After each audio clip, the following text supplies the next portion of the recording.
Se acabaron los frontend. Vámonos para el backend.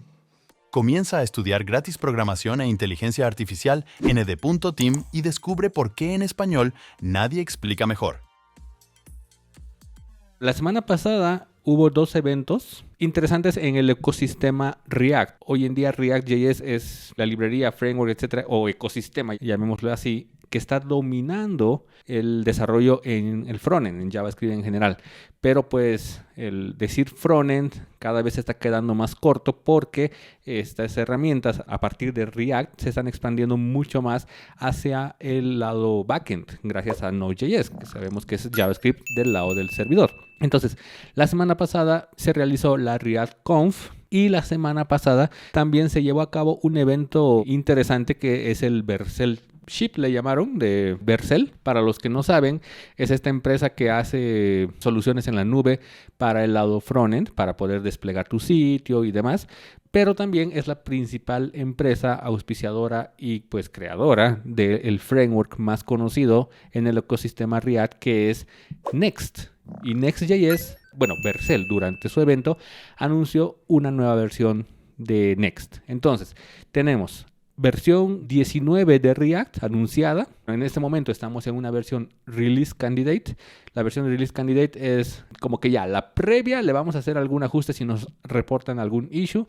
Entonces sale la versión 19 oficial de React. Y en el lado de Next, durante la Vercel Ship, fue anunciada la versión igual, Release Candidate de Next 15. Lo muy interesante es que Next ya se está alineando a lo que va a traer React en la versión 19. Puntos importantes de ese anuncio. En el lado de React, 2 más que todo.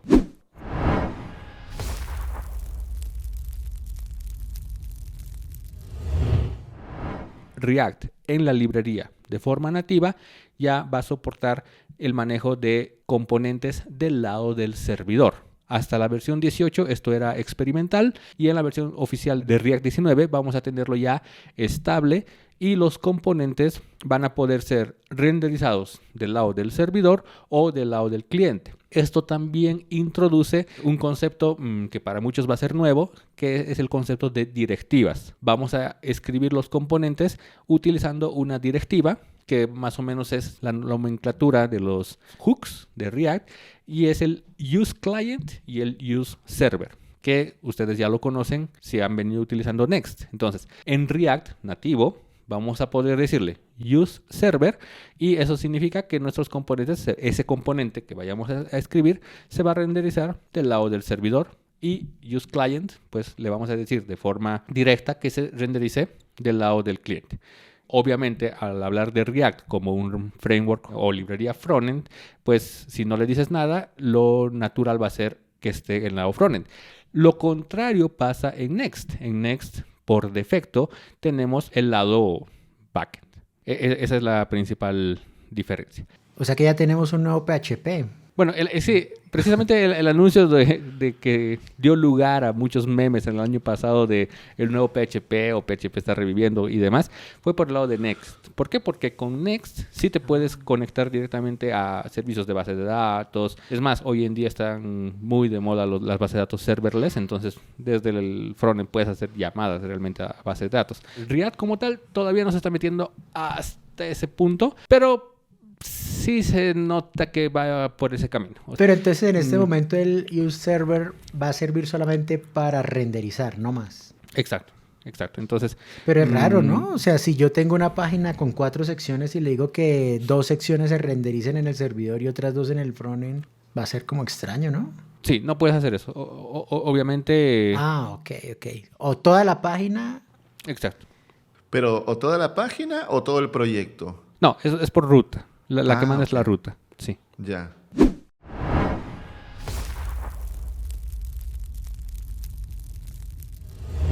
Y el segundo anuncio es que anunciaron un React Compiler, o sea, un compilador nativo del proyecto. ¿Ese no era Webpack? Yo pensaba que Webpack vino con React o ya existía de antes. Bueno, ahí hay, precisamente esos son los como que dilemas o debates que está produciendo esto. Y es que, para empezar, el nombre, ¿no? El nombre es compiler. ¿Realmente compilamos código JSX a JavaScript? El nombre técnico oficial podríamos decir que sería transpilar, ¿no? O sea, porque simplemente estamos convirtiendo una escritura a otra. Pero, pues, no sé si por tema de marketing y demás. Ya, ¿quién le llama transpilar, no? Es como biblioteca y librería a estas alturas, ¿no? Pero, pues, hay debates de todo. Así que sí se jalaron los pelos muchos en especial los que vienen de la vieja escuela, ¿no? O sea, no, yo sí uso un compilador en Java o no sé qué, ¿no? Como que un frontend usando un compilador.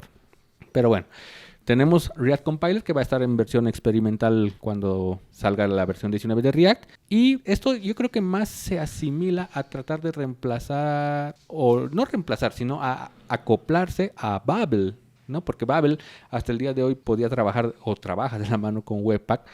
Incluso por ahí estuve leyendo en Reddit un poquito de información precisamente que algunos preguntaban ¿qué es esto del React Compiler? Y uno decía por ahí, al final se me hace que hasta lo vamos a tener disponible como un plugin simplemente de Babel para hacer solamente lo que tiene que hacer, que es transpilar código JSX, nomenclatura JSX a JavaScript y ya. Pero todavía no se han visto muchos más detalles alrededor del evento y ya veremos cuando lo empecemos a probar, pues cómo se va a comportar.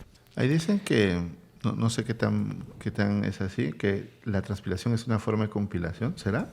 Bueno, la transpilación puede estar dentro de un proceso de compilación, pero no al revés, ¿no? Ya me enredé peor. La transpilación. Claro, tú puedes compilar y estar haciendo alguna transpilación en ese momento, pero al momento de transpilar no puedes compilar. Compadre, no compró Álvaro, como el meme del matemático. Está bueno, está bueno. Independientemente de eso, lo que dijo Álvaro, ¿no? Se entiende. Lo que pasa es que no Sí. falta el estricto que eso no es compilar, eso no es compilar, etcétera.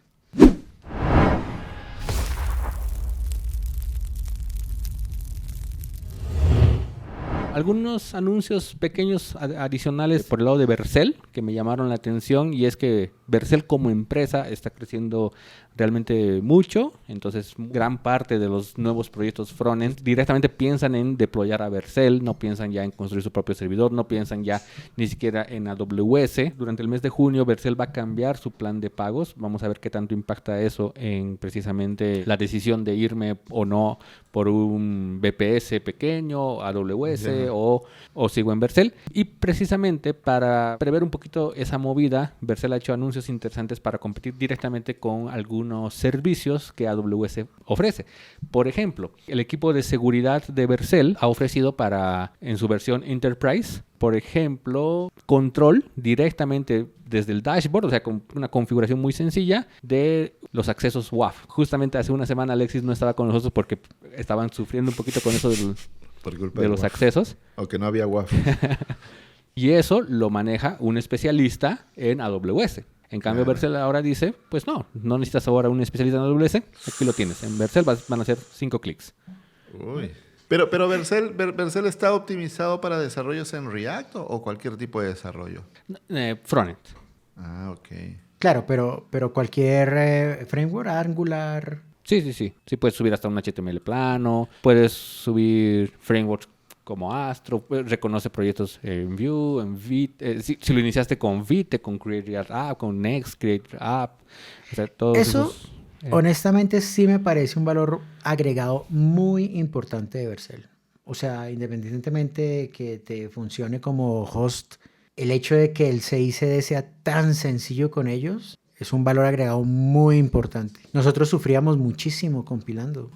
A Beto le tocaba bajar el proyecto en su máquina, compilarlo y de ahí deployarlo. No, eso nada que ver. Se sufría mucho. sí, Claro, claro. pero es que la tecnología siempre va hacia allá, a abstraer cada vez más cosas, ¿no? Simplificarte pasos para que tú no te preocupes por ellos y simplemente funcionen. Al final eso es, ¿no? Igual la nube es una forma de abstracción, porque antes de la nube pues había que tener esa infraestructura en físico y tener gente tirando Tal cual. cables, ¿no? refrigerando con el aire acondicionado y tal. Es una forma de abstracción. Luego se volvió súper compleja la nube. Ahora tenemos otro nivel de abstracción. Los editores que te autocompletan o Copilot son formas de abstracción, es decir, que te eliminan la parte tediosa para que tú puedas ser más productivo. Porque hay capas que como que ya están resueltas, ¿no? Ya no tenemos que perder el tiempo en esos aspectos. Es así. Por ahí va el camino. La tecnología, la programación y la inteligencia artificial no se detienen y transforman al mundo a una velocidad tan rápida que ninguna universidad del mundo puede cambiar su plan de estudios al mismo ritmo. Por eso, si estás en la universidad, refuerza en EDTeam, sé el mejor de tu clase y mantente actualizado en las tecnologías que piden las empresas. Y lo mejor es que por ser estudiante, tienes una beca del 50% esperándote. Ve a ed.team/becas y postula ya mismo. No esperes a terminar la universidad para darte cuenta, demasiado tarde, que estás desactualizado. Recuerda, ed.team/becas.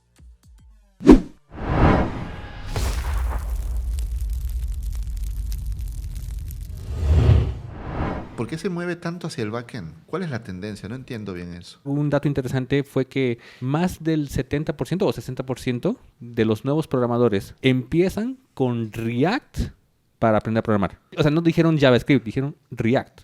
Lo malo que trajo eso fue que muchos sitios web, landing page, sitios web comerciales o de negocios pequeños y demás, uno que ya tiene experiencia diría, pues esto tiene que ser renderizado del lado del servidor porque es un sitio estático, pues estaban siendo renderizados del lado del cliente. Y no son pocos, porque repito, porque es mucha la gente que aprende React como primeros pasos en su vida como programador, su currículum vitae, ¿no? que es el primer proyecto que todos hacemos, ¿no? En nuestro sitio personal, renderizando del lado del cliente. Pues no tiene sentido. Ahí es donde cobraron mucha fuerza los generadores de sitios estáticos, hace muchos años tal vez con Gatsby, luego la llegada de Next precisamente, ya varios frameworks están apareciendo por ahí, siguen siendo los más poderosos Next y Remix, que a pesar de ser nuevo ha crecido mucho, y los otros frameworks, Angular y Vue, también están caminando en la misma línea, ¿no? Angular recientemente sacó igual un anuncio de su nueva versión y donde más le está poniendo empeño es en el server side. Lo mismo está haciendo Vue. Algo interesante fue que Evan, que es el creador de Vue y de Vite, estuvo presente en el evento y él dijo, yo sé que por aquí va, vamos en este camino. Entonces, el mercado necesita sitios renderizados del lado del servidor y no sitios del lado del cliente. Las aplicaciones web, y ahí tenemos que entender clara la diferencia, las aplicaciones web sí se renderizan por obvias razones en el lado del cliente, pero los sitios no. Pero entonces un sitio construido en React que se renderiza desde el backend, bueno, no sé si la palabra correcta sea backend, voy a decir servidor. Desde el servidor, ¿es frontend? ¿Sigue siendo frontend?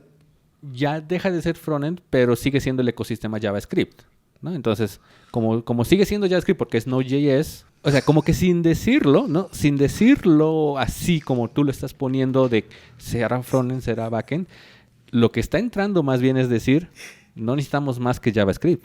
Sí, se acabaron los frontend. Vámonos para el backend. Exacto. O sea, si eres frontend, entre comillas, hoy en día vas a tener que saber también backend en Node.js. O sea, ya va a ser como que sí o sí, de paquete. No puedes decir, no, es que yo solo hago la parte frontend de Next, que vamos a contratar a otro especialista que haga la parte backend de Next. Ya no tiene sentido ahí. Por ejemplo, Next, nuevamente, es capaz de generar o proveer o crear APIs. Entonces tú con simplemente crear una carpeta llamada API y dentro poner, pues obviamente, siguiendo unos patrones, generas APIs. Y ya. Yeah.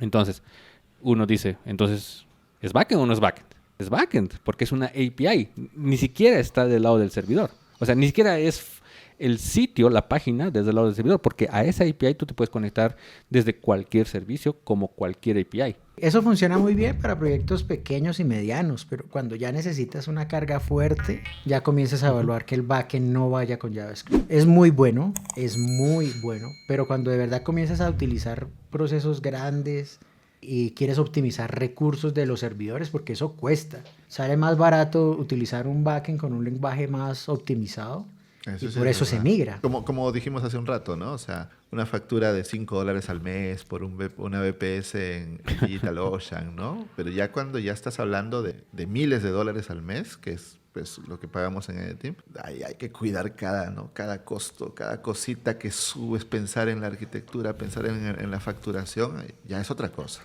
Y en algún momento lo hemos dicho, pero vale la pena repetirlo nuevamente. Consejo para todo aquel que está empezando un emprendimiento, un negocio en línea y demás. Primero facturen, primero que el negocio gire, primero que lleguen los clientes.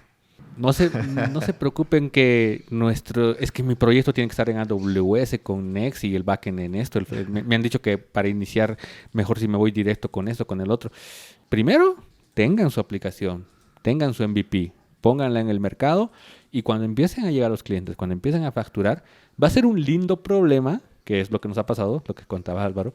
Es un lindo problema cuando tu aplicación se empieza a caer porque ya tienes muchos usuarios, cuando llegan Lindo muchos. mirando para O sea, atrás, ¿no? En ese momento. Exacto, o sea, en el momento obviamente no se sufre, se reniega, se incendia todo, pero uno dice, wow, está creciendo el negocio, está creciendo esto que estoy haciendo. Y seguramente te pondrás a chambear más en recién decir, voy a mover esto acá, voy a comprar un nuevo servidor, voy a moverme de servidor, lo que sea, pero que eso sea a raíz de lo que te exige tu negocio, ¿no? En cambio, si preparas una aplicación para recibir a 10,000 clientes y todavía no tienes ninguno, realmente no es algo óptimo, ¿no? Total. Y la facturación se te va a comer todos tus ahorritos. Mejor. Habla de la facturación que tienes que pagar, ¿no? Entonces, ojo con eso. Uh-huh.